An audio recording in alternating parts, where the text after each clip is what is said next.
Usually, I'm the type of player that really enjoys adapting to every meta. It's pretty rare that I complain about any patch or season.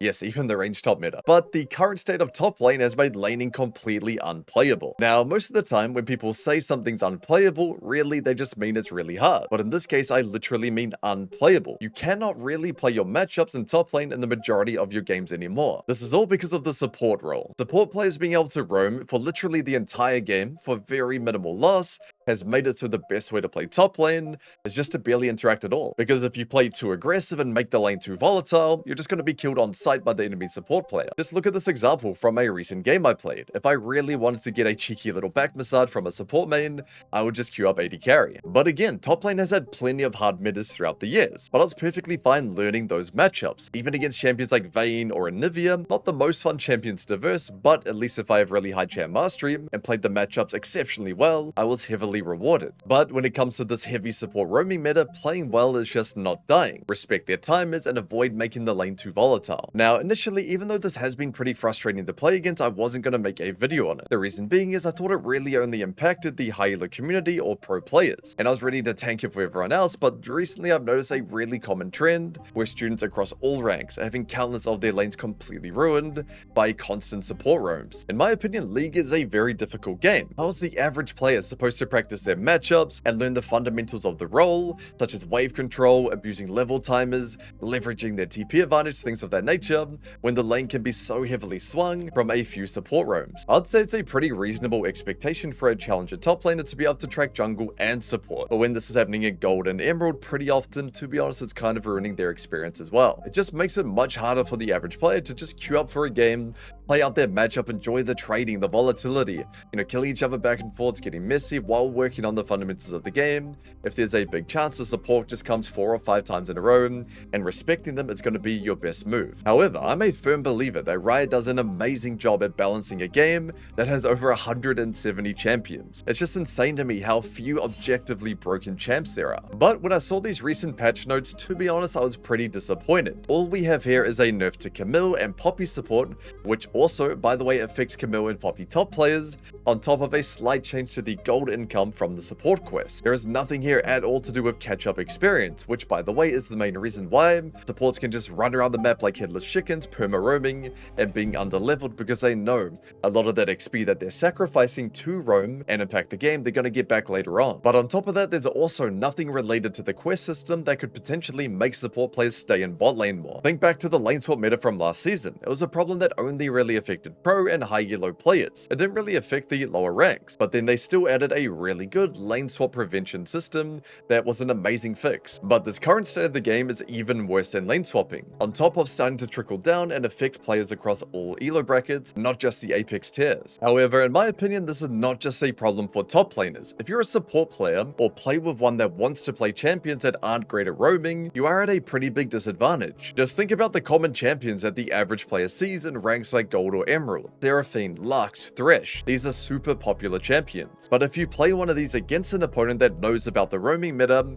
and just runs the map completely, you are at an extreme disadvantage. But a lot of players really enjoy playing those more supportive champions, so it's going to lead to some pretty toxic outcomes, where your top, your jungler, and even your mid will be getting pressured completely and needing to respect or give something for the majority of their game anytime the support goes near them. Now again, I want to make this clear, constant meta changes are great for the game. Range top metas, mage bot metas, they can be frustrating at times, but as long as they don't stick around too long, it's not really the end of the world. Sorry to all my marksman enjoyers out there, but it's not really a big problem. Adapting to every patch is a skill of the game, but when it comes to support, the only role in the entire game that doesn't need a farm, being able to constantly pressure everyone else with very little downside, it just makes the game of League a lot less skill expressive and a lot less enjoyable overall. Before this, the most frustrating thing you might run into would be the enemy jungler, sitting up a 10, living in your lane and constantly ganking you, but at least that's also a role that really needs to farm and gets rewarded for being efficient. So if you absorb all of that pressure, all of that time they put top, you're positively contributing to winning that game. But when it comes to support, doing the exact same thing, sitting up a 10 right next door, and you absorb all that pressure and give very little kills away, which by the way is the best thing you can do, you don't really quite get as big of a reward compared to doing it against a jungler, because they're only losing XP, not really gold, and they're going to have that catch up XP later on to bail them out. In the past, especially since becoming a coach, I've reviewed countless of lanes, from pro players, from high-low OTPs, and it's really great great for my learning on top of giving me amazing examples for my students and to make high quality educational content. But recently, every single time I crack open a VOD, the support dictates who gets to win the lane in the first 5 minutes of the game. Trust me, this happens in the majority of games that I play and the majority of games that I watch. It's making it increasingly difficult to learn matchups. In the past, if I booted up a Riven vs Renekton lane, there'd be some great learning in there. But these days, it's most likely going to be Riven plus Camille support versus Renekton and a Shin support. Not really the best for understanding how the matchup should go. But let's actually take a look at a quick example. So recent game of mine, Olaf vs Zahin. If Zahin takes Ignite, it's Zahin favored. If he doesn't, it's Olaf favored. We want to crash wave 3, get an early cheater recall off, attack on the bounce back, trim the wave, get level 4. All of these skills that I've developed from becoming the rank on Olaf, I don't really get to use in this game.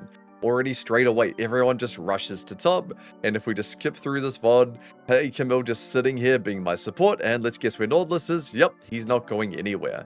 So this isn't really me getting to interact with the matchup. The skills that I've developed from getting really good at my champion, I don't really get to use in this game. All I can do is just play this 2v2, hope the Zahin dies, hope the Nautilus goes away and let us dives him. Nope, he's sitting here, so we just keep playing it out. And then here, I disrespect when Camille leaves, and I die. But luckily, if we go to the future, they disrespect as well, and now he dies, right? So we're not going to break it down in detail. You can just see from the start of this game till 5 minutes 30, both supports have been here pretty much 24/7, and they're both level 3. They're going to get catch-up XP later on in this game, and it didn't really affect them negatively at all. Bot matchup is fine, they even see us, and this is just kind of painful and a little bit boring to play, even in a game like this where it went well for me. But again, this isn't only happening in the Apex tiers. Just yesterday, in a student I did with a Gold Fiora student, doing his best to learn one of the hardest top lane champs in the game, the majority of the VODs that he gave me were ruined by early game support rooms, either by the enemy support or by his one. In so many different matchups across various elo brackets, the players aren't really getting a chance to show their skill in lane. Now, of course, respecting roams from different roles is a skill of the game. It's a skill you can develop, but when it's removing the ability to execute all the laning skills we've developed over the years,